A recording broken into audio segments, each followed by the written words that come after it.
레위기서 26장 1절부터 보시겠습니다.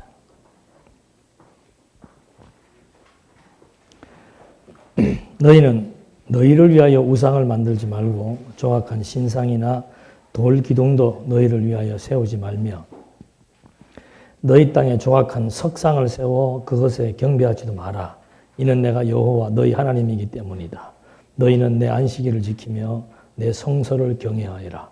나는 여호와이다.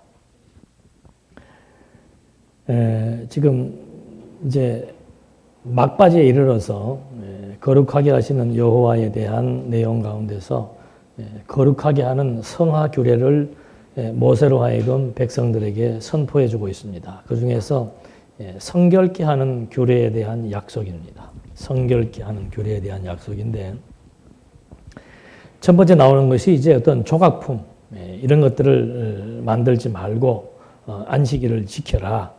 그리고는 내 성소를 경외해라. 이것들이 전부 이제 아까도 오전에 말씀드린 대로 모형적인 내용들입니다. 근데 어떤 우상들을 만든다라고 하는 것은 하나님은 보이지 않는 분이기 때문에 보이지 않는 하나님을 자꾸 이렇게 형상화시킨다는 것 자체가 잘못된 것이지요. 그렇기 때문에 이거 구약 때도 하지 말라 한 것을 지금 가톨릭에서는 지금도 석상을 만들어 가지고 성모 마리아상 그런 게 맞아 그런 겁니다. 그런 석상들을 입구에다 만들어 놓고 그런 석상들을 통해서 하나님을 연상하게 하는 이런 것들. 십자가 나무 형틀을 만들어 놓고 하나님을 연상하게 하는 것. 이런 것들이 전부 구약의 모형적인 방법 중에서도 나쁜 악습입니다. 구약 시대 때도 금했던 것들인데 그렇게 한 이유는 하나님은 어떤 물건으로 보이는 물체로 또는 사람의 조각품으로 만들어서 보여지는 존재가 아니기 때문에 그렇게 하지 말라고 말씀하시면서 당신 경외할 것을 약속을 해준 내용입니다. 그 다음에 이제 우상을 만들어 경배하지 말고 성소를 경배하라. 성소라고 하는 것은 유일한 장소입니다. 하나님이 임재한다라고 하는 유일한 장소예요. 그러니까 구약시대 때 하나님이 임재한다는 것을 유일하게 보여줄 수 있는 그런 형상화된 것은 성소 하나밖에 없습니다. 그 외에는 다른 것 일절하지 말라. 그래서 신약에서는 그것마저도 다 없애버리고 실체적인 성전을 그리스도가 당신의 몸으로 결국 만드시게 된 것이죠. 그 다음에 3절로부터 보면은 만일 너희가 내 규례와 내 명령들을 지켜 행하면 내가 때를 따라 너희에게 비를 내려줄 것이니 땅이 그 소출을 내고 밭의 나무는 그 열매를 맺을 것이다. 너희의 타작은 포도 수확 때까지 이르고 포도 수확은 씨 뿌릴 때까지 이를 것이니 너희가 너희 음식을 배불리 먹고 너희 땅에서 안전하게 살 것이다. 여기에서 3절에 나오는 행하면이라고 하는 것은 어떤 그 조건문으로 일반적으로 해석을 하는데 여러분들 아마 강론집 보면 다 나올 거예요. 뭐뭐 했을 때에 이렇게 나오는데 이 말은 하나님께서 너희들에게 비를 내려서 소출을 많게 해주고 음식을 배불리 먹고 안전하게 해줄 때에 너희가 뭐하라 이 말입니까? 안식일을 지키며 내 규례와 명령들을 지키게 될 것이다. 그러니까 하나님께서 먼저 구약 때도 하나님께서 먼저 뭘 주시고 복을 주셨을 때에 너희들은 뭐 할 것이다? 여호와를 경외하게 될 것이다. 이것이 구약에서도 기본적인 여호와 경외의 원리입니다. 그러니까 아브라함에게 복을 줄 때도 아브라함을 불러서 복을 줄 때도 아브라함의 집안이 무슨 집안이에요? 우상 숭배하는 집안입니다. 그것도 막 전문적으로 우상을 제작하는 아버지 밑에서 큰 아브라함이에요. 그런 아브라함을 불러가지고 하나님께서 일방적으로 아브라함에게 뭘 주신 거예요? 복을 주신 거예요. 그게 이제 하나님의 언약이죠. 복을 주시는 방법이 하나님의 언약이란 말입니다. 그 언약을 통해서 복을 주시니까 하나님께서 아브라함이 그 주신 복의 진정한 가치를 깨닫고 여호와의 이름을 불렀더라. 그게 이제 여호와 경외하는 것으로 나오는 것이죠. 그래서 이런 것들도 해석을 잘해야 되는 그런 내용들입니다. 그래서 하나님께서 이 풍요를 약속해 주는 겁니다. 그러니까 벌써 이 광야의 생활을 할 때 애굽에서 구출해내 가지고 광야에 있을 때 이미 가나안 땅 들어가서 뭘 누리게 될 것을, 복을 누리게 될 것을 약속을 해주는 거죠. 그래서 우리 기독교는 항상 먼저 베풀어 주시고 그 베풀어 주신 것을 어떻게 깨닫게 될 때 그 다음에 뭐가 나오는 겁니까? 경외심이 나오는 거죠. 근데 보통 어떻게 생각하는가 하면은 여호와를 잘 경외하면은 뭘 준다? 복을 준다. 그렇게 잘못 생각을 하고 있는 거예요. 근데 그게 아니고 기독교의 원리는 먼저 주시고 주신 복을 깨닫고 나면은 여호와를 경외하게 된다라고 하는 자연스러운 현상. 그러니까 이 깨달음이라고 하는 것이 얼마나 중요한 거예요. 깨달음은 반드시 감동, 감격을 수반합니다. 은혜를 깨닫게 되면은 감동과 감격이 수반되게 되어 있습니다. 여러분 처음에 이 말씀 공부했을 때 마음이 어땠어요? 예루살렘에서 엠마오로 내려가던 제자들이 예수를 만났을 때 마음이 어땠다고 그래요? 뜨거웠다 그러잖아요. 여러분 처음에 이 말씀 깨달았을 때 마음이 어땠어요? 지금은 다 어디 갔어요? 다 날아가 버리고. 아니에요. 말씀은 어제나 오늘이나 영원토록 동일한 운동력을 가지고 있습니다. 깨닫게 해주는 그런 능력을 가지고 있습니다. 그게 보혜사 성령의 사역이지요. 보혜사 성령이 오면은 모든 것을 뭐 하는 거예요? 앞에 단서가 붙습니다. 모든 것을 가르치고 모든 것을 생각나게 해줘요. 생각이 난다는 것은 깨달음이 와야 되는 거죠. 모든 것을 가르쳐주고 모든 것을 생각나게 해준다. 그 결과가 뭔가? 마음의 감동, 감격이죠. 그러니까 여러분의 마음에 감동, 감격이 없다는 것은 반대로 뭐예요? 참 중요한 시간입니다, 여러분. 이 시간 중요한 시간이에요. 애기들 보는 거 외에는 배회하지 마십시오. 밖에 배회하시는. 여기 지금 학교에 땡땡이 치는 것도 아니고 몇 년 동안 가만히 이렇게 지금 보니까 꼭 불량 학생들이 몇치가 있더만. 상습적인 불량 학생들. 그 자기 손해예요. 학교 다닐 때 공부 열심히 안 하면 평생을 뭐 하는 거예요? 그 공부 안 한다는 게요. 우리 학생들 어디 갔어? 오늘따라 학생들이 많이 없네. 왜 공부 열심히 해야 되는? 왜 열심히 공부하잖아, 우리, 예언이는. 왜 열심히 하는 거예요? 열심히 할 때와 안 할 때의 차이가 뭐예요? 열심히 할 때와 안 할 때의 차이가. 열심히 안 해봤으니 또 뭐.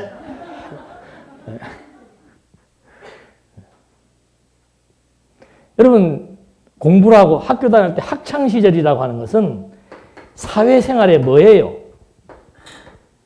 준비예요. 준비되지 않은 사람은 실전에서 어떻게 됩니까? 능력을 발휘할 수 없습니다. 패배자가 되는 거예요. 열심히 살 수가 없는 거예요. 우리 어른들도 마찬가지. 내가 열심히 무슨 일을 했을 때는 자존감을 느낍니다. 그 자존이 내가 뭐 스스로 존재한다는 그런 것이 아니고, 야, 내가 정말 이렇게 살아있다. 내 존재감을 느끼고, 그 존재감에 의해서 당당함이 생기고, 그건 자기 일에 최선을 다할 때 느낄 수 있는 감정입니다. 대충 하는 사람들은 그렇게 못 살아요. 뭐 누가 보거나 안 보거나, 직장 생활을 하든 무슨 일을 하든 정말 자기에게 주어진 일을 열심히 했을 때는 뿌듯한 그런 자기의 어떤 그 성취감이 있잖아요. 그게 막 자기 어떤 당당함으로 표현되는 것이고, 그렇게 사회에서도 정말 내가 최선을 다해서 열심히 살 수 있으려면은 준비가 돼야 돼요, 준비가. 준비를 소홀히 해버리면은 준비되지 않은 자 하나님이 쓰지 않죠. 하나님이 물론 다 때를 따라 아름답게 준비시켜서 쓰시는 거예요. 안 쓰시는 거는 아직 준비가 안 됐기 때문이고. 일상적으로 얘기하는 것도 하나 지금 그 예를 들어서 말씀을 드리는 거예요. 학창시절에 열심히 공부하면은 왜 공부하는가? 이때 내가 사회생활 제대로 내 포지션에서 제대로 내게 주어진 일 열심히 하려면은 준비해야 되는 거죠. 준비 과정 소홀히 하면 절대 제대로 된 실력을 갖출 수가 없는 겁니다. 철저하게 해야 되는 거예요. 열심히 철저하게 했을 때 정말 하루하루가 뿌듯하고 보람되고 거기에서 당당함이 생기고 자신감이 생기는 거예요. 다 마찬가지죠. 다 마찬가지. 하나님 앞에서 우리가 하나님의 뜻을 깨닫고 산다라고 하는 것. 하나님의 말씀을 깨닫고 하나님의 존재에 대한 확증을 갖고 그 힘, 그런 것들이 우리에게 이제 잔잔한 감동과 감격으로 다가오는 거죠. 그리고 여기 오시는 분들은 제가 볼 때 80, 90%는 다 이제 처음에 접할 때 감동의 기간의 문제지. 이것이 지속성이 있는가 없는가가 문제지. 처음에 여기까지 찾아오실 때는 말씀에 대한 소중함 알고 말씀에 대한 맛을 알고 그 맛을 알고 깨닫고 그냥 막 우리 그 새로 오신 분이 나한테 그런 얘기를 하시더만. 아이고 목사님 이 감동이 식으면 어떻게 해요? 할 수 없지 어떻게. 식으면 괴로운 거지. 하나님께서 그런 열정을 지속적으로 주실 때 열심히 해야 되는 거예요. 공부도 이 성경 공부도 열심히 해야 됩니다. 이 공부가 이렇게 만만한 공부가 아니에요. 제가 늘 그런 말씀드립니다만은 뭐 일반 대학 공부는 막 머리 싸매고 막 박사학위 받으려면은 막 우리 박사학위가 전문 연구위원이 그 박사학위 논문이에요. 그거 하는데 30년 걸려요. 보통 대학교 박사학위 오래 하면 한 10년 걸리지만은 저희들은 30년, 25년, 30년 걸립니다. 쉬운 과목 아니에요, 이거. 여러분들도 마찬가지입니다. 이 감동의 이 기간과 감동의 농도를 깊이 하려면은 지속적으로 공부해야 되고 체계적으로 공부해야 되고 시간 투자를 그만큼 많이 해야 되는 거예요.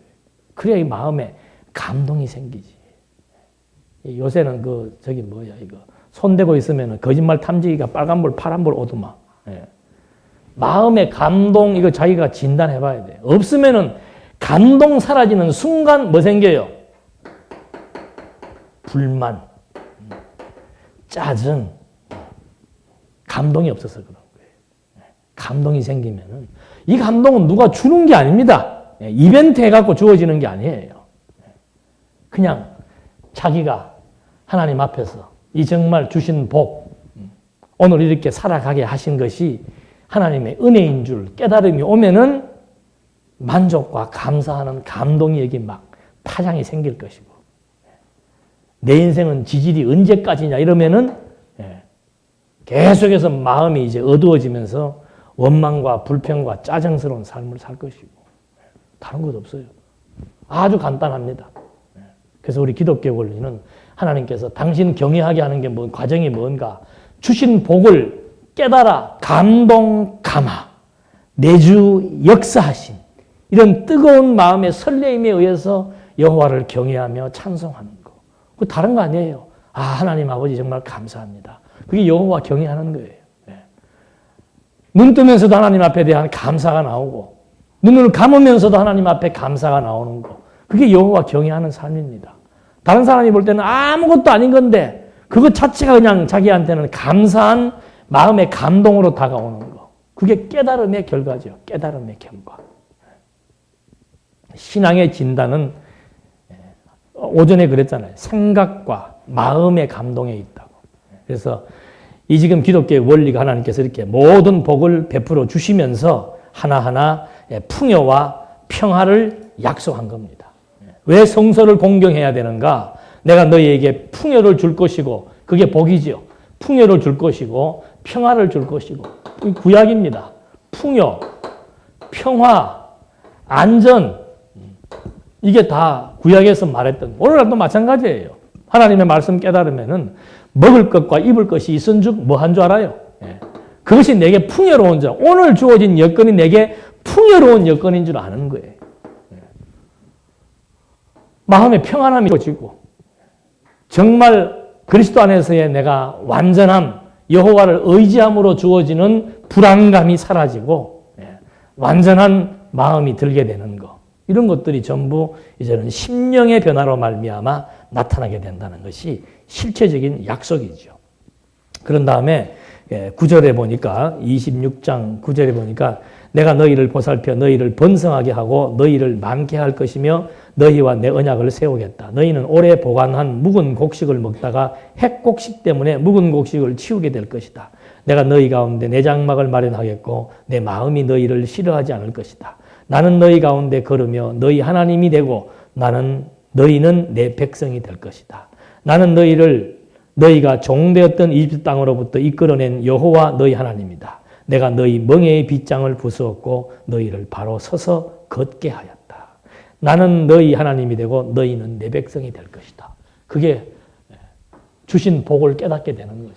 아무나 하나님의 백성이 되는 것도 아니고 하나님의 백성으로 하나님이 삼았기 때문에 이스라엘 민족을 애굽의 그 빗장으로부터 끄집어내어서 절름발이를 걷도록 만들어 나가신 하나님의 그 은혜, 이걸 지금 하나하나 설명해 주면서 이것이 바로 백성들을 뭐 하는 거예요? 거룩하게 만들어 나가는 약속입니다. 거룩이란 뭔가? 하나님의 은혜를 깨닫고 여호와 앞에 만족과 감사하며 살아가는 삶. 이것이 거룩한 삶이에요. 이 삶을 하나님께서 자기 백성들에게 이제 실천할 수 있도록 해주겠다고 약속한 겁니다. 그 약속 그대로 이루어진 거예요. 오늘 우리도 마찬가지입니다.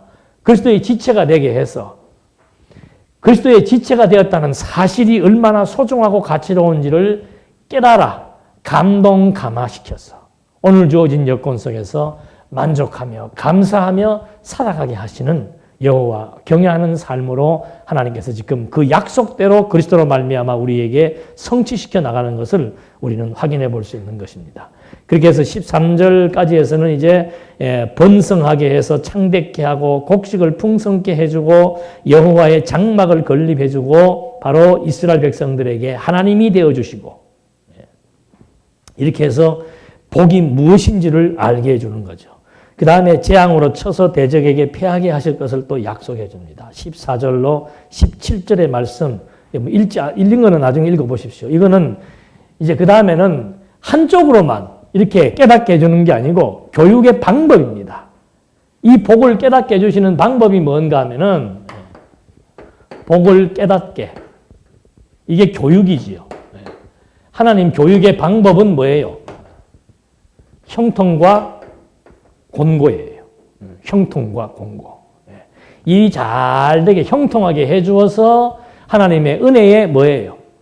만족과 감사를 누리게 하는 방법도 있고 우리가 제일 싫어하는 게 또 뭐예요? 이거는 우리가 싫어해도 또 할 수 없어. 이렇게 안 하면 이렇게 해주는 것은 아니에요. 그런 무슨 정해진 룰은 아니지만 하나님께서 일방적으로 그래서 이 공고함에 대해서 우리는 시련과 징계라고 하는 게 이제 그 다음에 27장인 오늘 이제 레위기에서 마칠 거예요. 27장의 핵심적인 내용이 이제 이 공고하게 섭리하시는 하나님의 그 섭리의 의미를 지금 설명해 주는 것이 마지막 장의 내용입니다. 전부 이러면은 징계하고 저러면은 징계하고 하는 그 징계가 나오는데 시련이라고 하는 것은 뭐 우리가 죄인이 아니라는 뜻이 아니고 내가 하나님 앞에 열심히 신앙생활 잘하고 있음에도 불구하고 닥치는 뭐예요? 환난을 의미하는 겁니다. 사도 바울이 열심히 복음을 전해도 그에게는 치명적인 불치병이 있었던 것처럼 우리가 신앙생활 아주 성실하게 잘해요. 그럼에도 불구하고 어려운 일이 닥친다. 그건 하나님께서 믿음의 성장을 위해 주시는 시련이지요. 징계는 뭔가? 전제가 붙습니다. 뭐 할 때? 뭐 할 때? 그렇죠. 잘못을 뭐 하게? 깨닫게.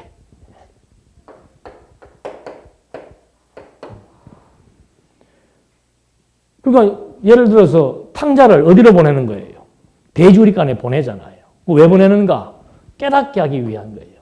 대주리간에 가니까 뭘 깨닫습니까? 아버지의 사랑을 깨닫는 거죠.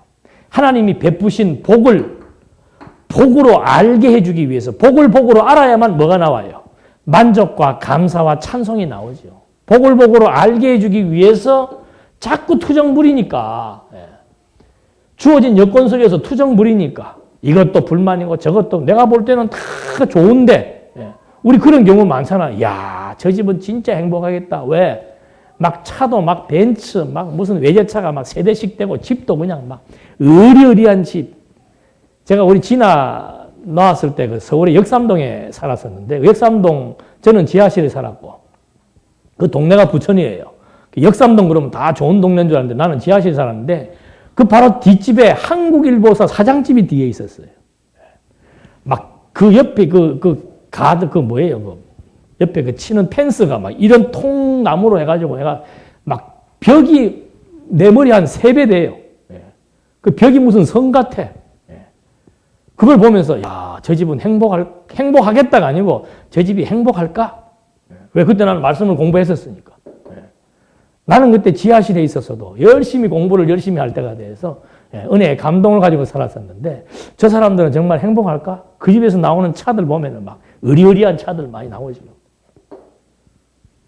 우리는 가끔 그런 걸 보면서 야, 저 사람은 행복하겠지. 반대로 나는 저러지 못해서 불행하구나. 그런 생각을 하는 거죠. 그것이 불행이 아니고 그것도 하나님의 주신 복이라고 하는 사실을 깨닫게 하시려고 하나님께서 뭘 주시는 거예요? 징계를 주시는 거예요. 이제 일반 교회에서는 이걸 자꾸 이 원리를 설명하지 않고 이것만 갖고 자꾸 설명을 하니까 사람들이 이제 두려움에 떠는 거죠. 징계 부분. 징계라고 하는 것도 뭐 좀 잘못한다고 즉각 주어지면 우리는 살 수가 없어요. 하나님이 적당히 알아서 아이고 야는 도저히 안 되겠다. 지금쯤은 좀 은혜의 감격을 줘야 되겠다. 하나님께서 은혜의 감격을 주시기 위해서 채찍을 드는 거죠. 자식도 그렇잖아요. 너무 그냥 한쪽으로만 자식을 잘해주면은 이 자식이 감사한 줄을 모른다니까. 입만 떨어지면은 탁탁탁 해결 다 해주면은 당연한 줄 알죠. 당연한 거. 주신 복이 감사와 만족이 아니고 주신 복을 당연한 줄 안단 말이에요. 한쪽으로만 치우치면은.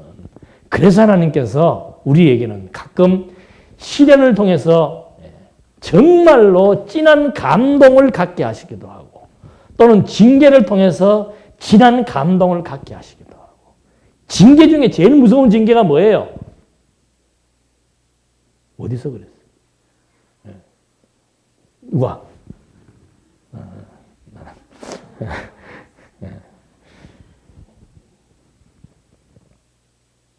이거 말씀이야 들으면 되지. 안 그래요.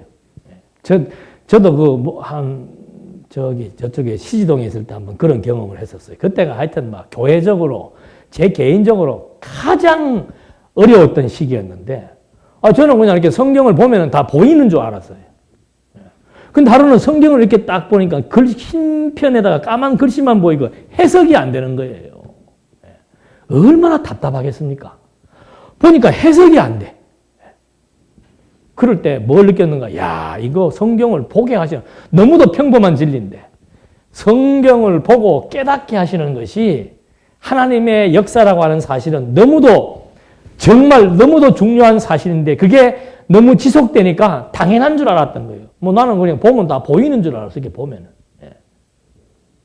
그때 정말 앞이 캄캄하더라니까. 내가 성경 해석이 안 되면 어떡할 거예요? 앞이 캄캄하더라니까. 마찬가지예요. 하나님께서 정말 말씀이 들리지 않는다. 말씀 안 들리면은 말씀이 안 들리면 해석이 안 돼요. 해석이 안 되면 그 다음에 해석이 안 된다는 말은 뭔가 자기 좋은 대로 해석한다 그 말이에요. 자기 좋은 대로. 내 기준에 의해서 내 좋은 대로 해석하니까 모든 만사가 다 부족하니까 다 불만 생기고 불만 생기니까 상대방 원망하게 되고 상대방을 원망하든지 자기를 어쨌든 간에 원망하는 거예요. 그래서 말씀이 들리지 않는다는 것은 그것처럼 무서운 징계는 없는 거죠. 말씀 안 들리니까 어디로부터 멀어져요. 하나님부터 멀어지고 또 우리끼리 모였던 동산교회라고 하는 유형교회로부터도 어떻게 해요? 멀어지고. 이 멀어지면은 여기서 이렇게 멀어지면 멀리 갈수록 돌아오려고 그러면 엄청나게 시간 많이 걸려요. 오는 길이 또 험해. 고속도로가 아니고. 그 대부분 말씀 떨어졌다 오는 사람도 보면 맨정신에 건전하게 오는 사람들은 없더라니까. 다 뭐 망하든지 어디 병들어 부러지든지 뭐 만신창이가 돼서 다시 또 돌아와. 예. 왜 그런가? 그거 정말 무서운 징계지. 여러분들 기도할 거 있다면은 정말 하나님 말씀으로부터 멀어지지 않도록 지혜, 성경에 나와 있잖아요. 구해도 얻지 못하면 자기 욕심대로 구해서 못 얻는 것이고 구해서 준다는 것은 하나님이 지혜를 준다 그랬습니다. 지혜는 말씀을 통해서라야만이 지혜가 주어지지요. 그래서 지혜 구하면은 하나님의 약속대로 정말 말씀으로부터 멀어지지 않고 저 개인적으로 하나님 앞에 감사한 거는 가끔 집사람에게도 그런 얘기를 합니다만은 어떻게 시종일관 말씀에 대해서 질리지가 않고 뭐 회의가 들거나 뭐 다른 걸 좀 찾아볼까 하는 그런 마음이 든 적이 없어요. 참 하나님 은혜 중에 은혜지요. 예? 요즘 우리 노예사나도 그런 분들 많이 계시는데 자꾸 다른 거 자꾸 기웃거려 다른 거. 다른 거 무슨 좀 예화를 찾고 뭐 다른 뭐 일반적인 지식 다른 책에서 있는 정보들을 얻어가지고 성경에다 더해가지고 설명하면 더 잘하는 것처럼 보이는지 모르지만은 성경만 가지고 해도 시간이 부족하잖아요. 성경만 가지고 얘기해도. 성경이 말하는 역사 그대로만 풀어줘도 하나님 여호와 증명하는데 전혀 하자 없습니다. 들으시는 분들도 그래요. 뭔가 좀 새로운 거, 새로운 게 뭔 새로운 게 있어요. 성경 66권 이거 앞뒤 다 하려면 들을 때마다 새로운데. 말씀으로부터 멀어지면은 이건 정말 우리에게 참혹한 현실이 오게 되어 있는 겁니다. 참혹한 현실이. 그래서 뭐 병들었다, 뭐 사업한다, 이거는 하나의 현상적인 것이고 피상적인 거라 본다면은 본질적인 징계라고 하는 것은 말씀으로부터 멀어지는 거. 본인이 진단하면 돼. 아, 내가 지금 이제 어디의 길로 접어들었다. 설교 시간이 지루하고 뭐 저거 또 한 거 또 하네. 뭐 어쩌고 또 하면서 이제 점점점 말씀에 대한 비판, 비난, 자꾸 들리지 않고 점점 하기 시작하면 이제 마음이 피폐해지고 그러면서부터 이제 갈등이 오는 것이고 그런 사람은 좀 나갔으면 좋겠는데 또 그런 사람이 여기 그대로 앉아있으면 이제 교회 풍파 일으키는 거예요. 내 마음이 안 편하니까. 그래서 이런 그 구약에서도 시련과 징계가 주어지지만 이제 히브리서에도 그게 나와요. 징계가 없으면은 사생자라. 하나님의 사랑을 깨닫기 위해서 이런 것들이 주어진다라고 하는 거. 두려워할 건 없어요. 왜? 이 결과가 있으니까. 결과는 반드시 뭐예요? 감동이 주어지게 돼 있습니다. 깨달음에 의한 감동이. 이게 빨리 좀 정리가 안 되고 계속해서 현실에 대한 불만이 생기면은 그래서 뭐가 오겠구나 하고 늦으면 되고 하나님께서 또 그거 안 겪고 깨닫게 해주시는 경우도 있고 또 반드시 겪고 깨닫게 해주시는 중요한 부분은 반드시 깨닫게 된다라고 합니다. 1년이 걸리든 10년이 걸리든 뭐 어떻게 되든 간에 끝은 반드시 깨닫게 해서 하나님 앞에 감동, 감화하도록 하나님이 섭리해 나가시는 거. 왜? 사랑하시는 자 하나님께서 당신이 자기 백성 삼으시겠다고 약속했기 때문에 자기 백성 사랑하시는 자에게는 저렇게 이 복으로 깨닫게 하기 위해서 주시는 하나님의 그 섭리의 방법이 형통과 공고함 두 가지가 있다라고 하는 거. 그래서 형통하면은 찬송하고 공고하면은 뭐 하라고 그랬어요? 기도하고.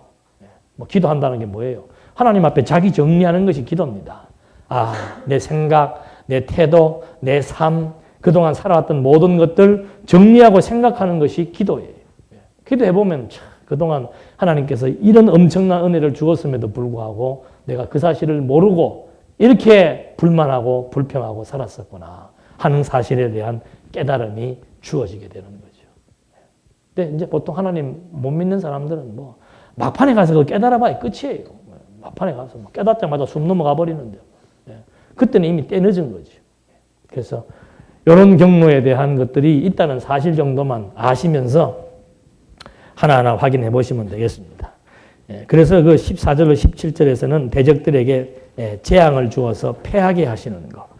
그 다음에 그 18절로 20절 말씀 한번 보십시다. 18절로 20절 말씀에서는 만일 이렇게까지 되어도 너희가 나에게 순종하지 않으면 내가 너희 죄들로 인하여 너희를 7배나 더하여 벌하겠다. 내가 너희 권력으로 인한 교만을 꺾겠고 너희 하늘을 철과 같이 너희 땅을 녹과 같이 만들겠으니 너희 힘이 헛되게 소모될 것이며 너희 땅은 그 소출을 내지 못하고 그 땅의 나무는 그 열매를 맺지 못할 것이다. 그래도 준행치 않으면 재앙을 7배나 더하실 것이다. 이것도 여러분들이 간과하지 말아야 될 것은 뭔가 하면은 제가 지금 여기다가 형통과 공고라고 하는 걸 주어서 교육적 방법이라고 얘기를 했는데 지금 이런 구약적 내용들을 지금 이거 그렇게도 못 깨달으면 완전히 뭐 하겠다 이 말입니까? 7배나 더하게 만들겠다. 이거 이제 저주하는 거죠. 그러니까 구약에서 나오는 이런 모든 것들에 대한 것들은 전부 그리스도가 다 뭐예요? 담당하시는 거예요. 내가 채찍에 맞음으로 너희가 나음을 입었고. 구약적 그런 아픔이라고 하는 것은 결국 그리스도께서 담당하실 한 모형이며 약속이고 뭐 오늘날 주어지는 거 오늘날 이렇게 즉각적으로 주어지지 않는다 그랬잖아요. 구약에서는 즉각 이것이 주어진 겁니다. 그러나 지금은 이제 이런 것들이 교육적 과정상 하나님께서 형통과 공고함을 통해서 주어지되 제일 중요한 것이 뭔가? 말씀을 통한 하나님의 섭리라고 하는 것.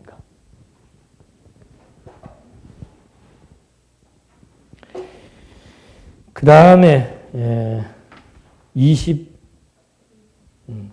계속해서 지금 그런 내용들입니다. 들짐승이 나와서 자녀와 육축을 멸하게 할 것이고 불순종하면은 칼을 가져다가 원수를 갖고 재앙을 내리실 것이고 나중에는 막 자녀의 고기를 먹고 열방에 흩어지게 할 것이고 땅은 쉬게 되고 대적의 땅에서 세잔하게 될 것이고 이 얘기는 나중에 결국 이스라엘 백성들이 바벨론의 포로 생활을 하게 될 것에 대한 하나의 예언적 사건이죠. 그러니까 이스라엘 역사를 보면은 여기 지금 모세 오경에서 나중에 신명기에도 자세하게 나옵니다. 자기 백성들이 율법을 모세의 율법을 준행치 않음으로 말미암아 어떻게 해요? 남북으로 분열되고 북쪽은 722년도에 망하고 남쪽은 609년도에서 538년 70년 동안 완전히 이스라엘 민족이 그냥 산산이다 흩어져 버리고 바벨론의 포로가 되어가지고 만신창이가 되어버리죠. 그것에 대한 여기에 대한 하나의 예언적 언약이 들어있는 겁니다. 이것처럼 바로 그리스도가 오셔서 이런 모든 내가 온 것은 율법을 뭐하게 왔다. 완전히 율법을 지키기 위해 왔다. 구약에서는 못 지키니까 이런 결과가 주어졌는데 그리스도가 이제 완전히 율법을 다 지켜서 뭐까지 저주까지라도 당신이 다 지키고 행해서 그리스도 안에 있는 자들에게는 이제 율법의 저주로부터 자유함을 얻도록 그렇게 그리스도가 섭리해 오신 것. 그래서 오늘날의 구약적 형통과 저주라고 구약의 형통과 저주라고 하는 것은 현세적인 것으로 주어진 것이죠. 그러나 이제 그리스도가 이것을 다 완성하셨고 오늘날은 이제 말씀에 의한 형통과 공고함, 시련과 징계 이런 것들을 이제 교육적 과정으로서 하나님께서 섭리해 나가신다라고 하는 것. 그러니까 형벌이 아니라는 것만 이해하시면 됩니다. 저주와 형벌이 아니라고 하는 것.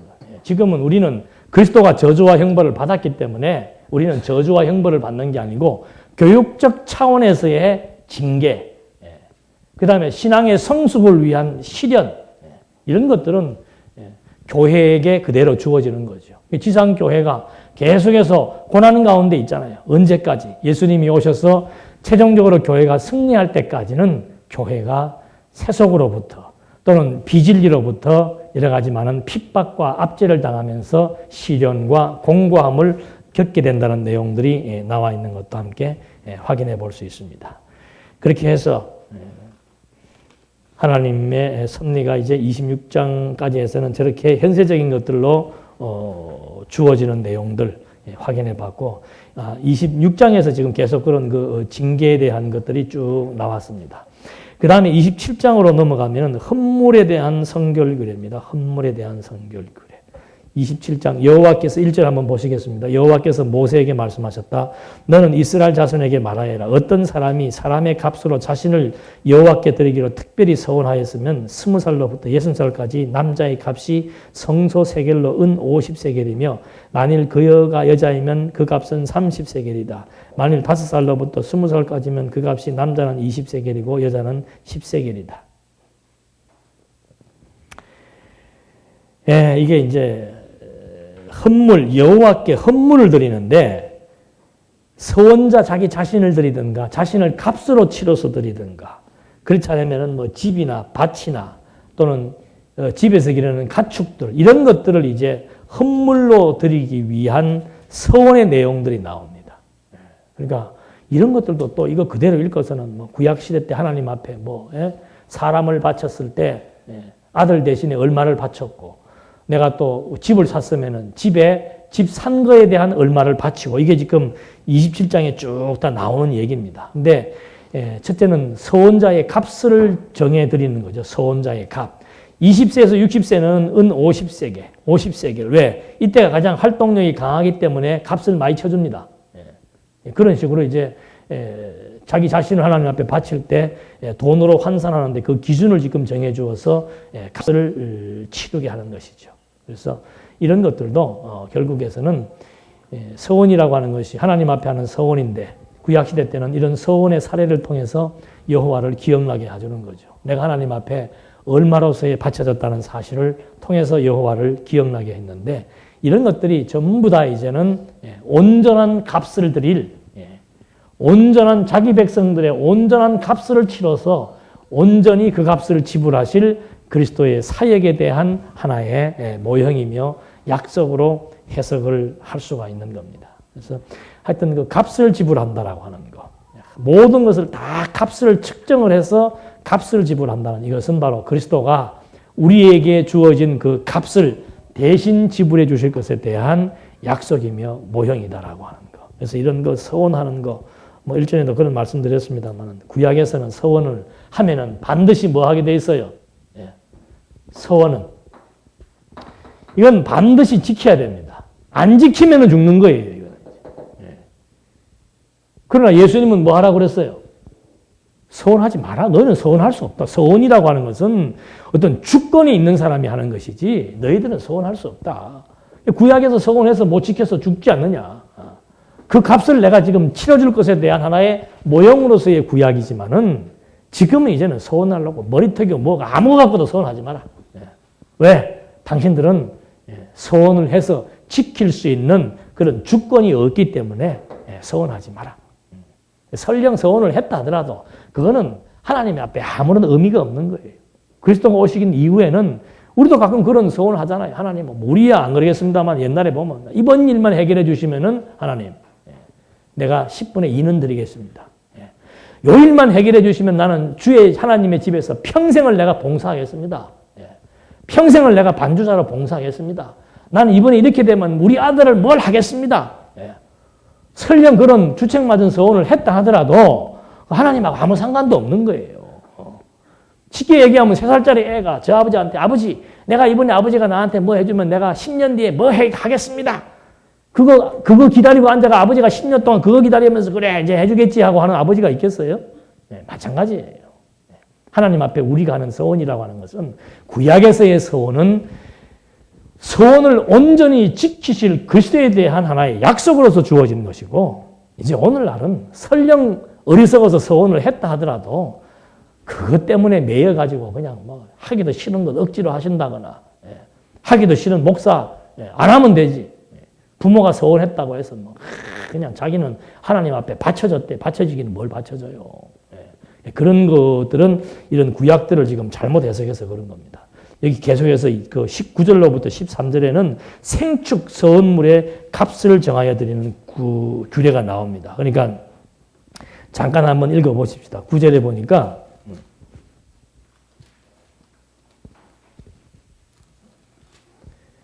만일 사람들이 여호와께 예물을 드리는 것이 가축이면 여호와께 드리는 그 모든 것은 거룩하니 그 서약한 것을 변경하지 못하며 또 좋은 것을 나쁜 것으로 나쁜 것을 좋은 것으로 바꾸지 못한다. 만일 그가 가축을 가축으로 맞바꾸면 그것과 그 바꾼 것은 다 거룩하게 될 것이다. 만일 어떤 가축이라도 부정하여 여호와께 예물로 드릴 수 없는 것이면 그는 그 가축을 제사장 앞에 세워두고 제사장은 좋든지 나쁜지 가려서 그것의 값을 정해야 하며 제사장이 값을 정하면 그대로 될 것이다. 그러나 만일 그가 부득이 그것을 물으려면 내가 정한 값의 5분의 1을 더해야 한다. 제물 한번 드리기로 내가 이번에 소 한 마리 바치겠습니다 했으면 어떻게 해야 돼요? 바쳐야 돼. 소 한 마리 바치겠다 그러면 바쳐야 되는데 요거 만약에 또 좋은 소 바치려고 그랬다가 어떻게 해요? 마음이 변해가지고 나쁜 소로 바꾼다. 우리도 가끔 그럴 때 있잖아요. 연보하러 5만 원 연보하려고 그랬다가 문 열고 들어오면서 3만 원. 연보통 보면서 10,000원 줄어들듯이 구약 때는 그런 거 사정 없습니다. 용서하지 않아요. 오늘날은 봐줘도 구약 때는 용서하지 않아요.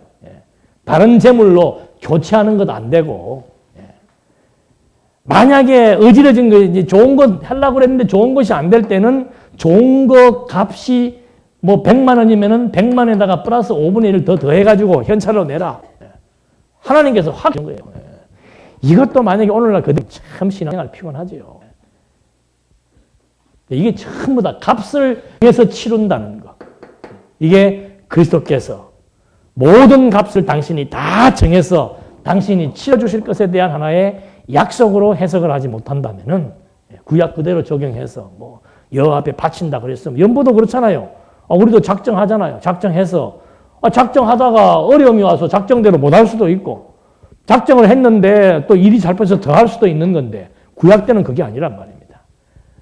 어려워도 안 돼요. 막 정해놓은 거 그대로 반드시 값을 치러야 되는 그런 규례를 지금 여기서 말해주고 있는 겁니다. 그 다음에 집을 드리려 할 때 정해드리는 이것도 또 마찬가지예요. 하나님 앞에 막 집 바치는 사람 있잖아요. 부흥회 때 보면은 집을 바치고 뭘 바치는 거. 집을 바치려고 했을 때도 구별해서 드려야 되고 집을 바치려고 했는데 그것을 못할 때는 플러스 5분의 1을 더 계산해가 집이 1억이면은 거기다가 플러스 5분의 1을 1,200만 원, 1억 2천만 원을 하나님 앞에 바쳐야 현금으로 바칠 때는 그렇게 바치는 규례들이 나와 있는 거죠. 그래서 이렇게 집을 드리려 할 때, 밭을 드리려 할 때 이렇게 또는 결함이 있는 밭일 경우에도 다 계산을 해가지고 드리고 그 다음에 26절과 27절 한번 보시겠습니다.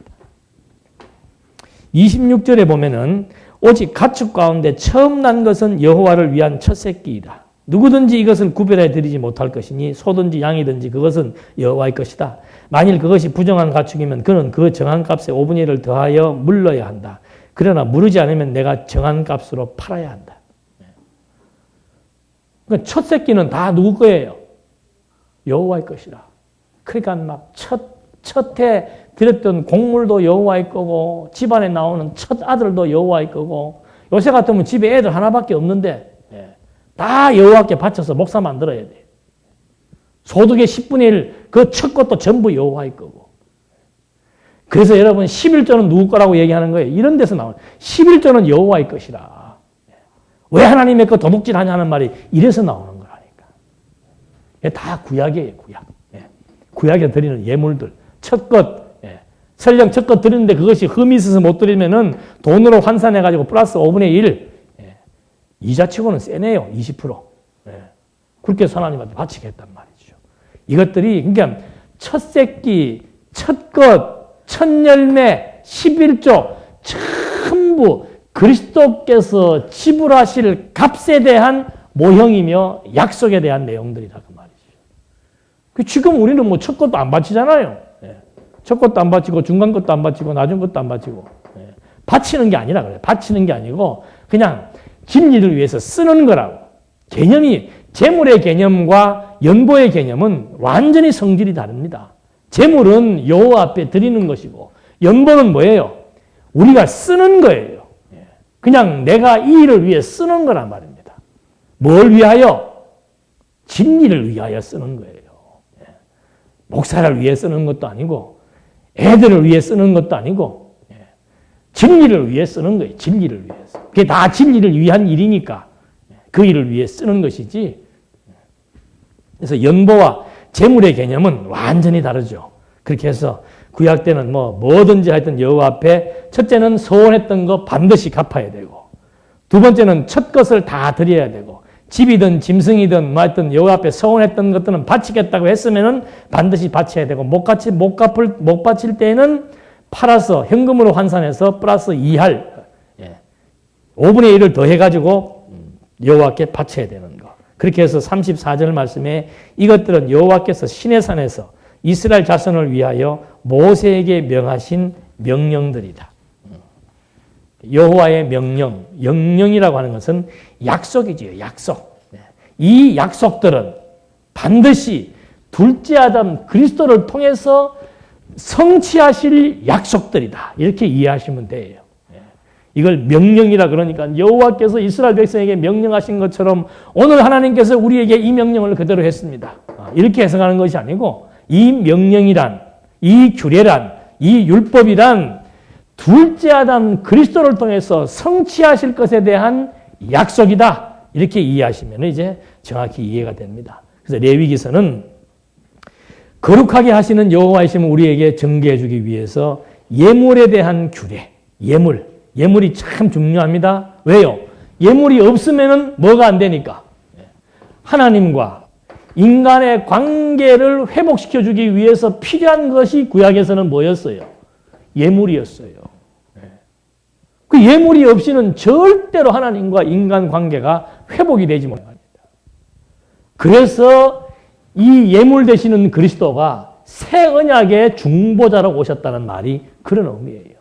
그리스도가 바로 온전한 예물이 되시고 온전한 제물이 되셔서 하나님과 인간의 막힌 담을 흘어버려서 하나님과 완전한 소통을 이루어지도록 섭리해 나가셨던 그리스도의 중보사역. 이것에 대한 하나의 모형이며 약속인 것이죠. 구약에서는 사람의 손으로 들여졌던 짐승이나 곡물에 의한 예물에 의해서 하나님과 인간의 막힌 담이 흘어졌다면은 이제 신약에서는 이 예물은 바로 그리스도의 피로 말미암아 하나님과 인간의 막힌 담을 흘어버릴 것에 대한 약속이며 그리스도를 통해서 성취하실 것에 대한 약속인 것을 확인해 볼 수 있습니다. 그래서 예물 규례가 나오고 그 다음에는 거룩하게 하시기 위해서 제사 규례가 나온다 그랬습니다. 제사도 5대 제사가 있죠. 뭐 속죄제, 속건제, 화목제, 번제 또 뭐 있어요? 하여튼 5가지 제사가 있죠. 그런 제사를 통해서 하나님과 인간의 관계를 회복시켜 나갔던 것처럼 그리스도의 제사가 바로 뭔가 당신이 십자가에서 당신이 제사장이 되어서 온전히 당신의 몸을 드림으로 말미암아 하나님 앞에 완전하고 온전하고 영원한 제사를 드려서 자기 백성들을 뭐하게 만드는 거예요? 의롭다함을 얻게 하시는 거룩한 백성으로 삼으시는 섭리의 역사. 그렇게 한 백성들을 이제 성화규례, 점점 거룩하게 성숙시켜 나가게 하기 위한 규례가 이제 11장에서 27장까지 나왔는데 성화는 백성과 제사장, 그 다음에 절기와 헌물들을 전부 다 거룩하게 구별을 합니다. 백성들을 거룩하게 구별하기 위해서 백성들에게 질병을 없애주는 거예요. 그래야 생육하고 번성하니까. 그렇게 해서 백성들을 거룩하게 구별했고 제사장을 또 기름을 붓고 물을 붓고 질병으로부터 보호해서 제사장으로 하여금 거룩하게 구별을 했고 또 절기를 또 거룩하게 구별해서 여호와를 기억하게 했고 드리는 헌물들을 또 거룩하게 구별을 해가지고 이런 내용들을 통해서 계속해서 자기 백성들을 거룩하게 구별해 나가시는 하나님 여호와이심을 증거해 준 내용들. 이래서 너희는 나의 성호를 욕되게 말라. 나는 이스라엘 자손 중에서 거룩하게 함을 받을 것이니라. 나는 너희를 거룩하게 하는 여호와니라. 이게 이제 레위기서의 요절이 되는 거죠. 나는 너희를 거룩하게 하는 여호와이다. 그러니까 우리가 거룩하게 되는 것은 바로 여호와의 약속이고 거룩하게 되는 방법은 구약에서는 예물과 제사를 통해서 거룩하게 되었지만 이제는 그리스도의 공로로 말미암아 우리가 거룩한 하나님의 친백성이 되었다는 사실을 우리는 레위기서를 통해서 또 한번 확인을 해본 것입니다. 기도하시겠습니다. 은혜와 사랑이 풍성하신 하나님 아버지, 정말 하나님의 친백성이 된다는 사실, 또 거룩한 백성이 되었고 의롭다함을 얻게 된 이것은 바로 그리스도의 공로에 의한 사역인 줄로 알기에 다시 한번 하나님의 은혜의 영광이 무엇인지를 깨닫고 찬송하게 됩니다. 하나님의 말씀 저희들에게 깊이 있게 깨닫게 해주셔서 늘 주어진 여건과 환경 속에서 만족과 감사함을 누리며 살아갈 수 있도록 인도해 주시옵소서. 예수님의 이름으로 기도드립니다. 아멘.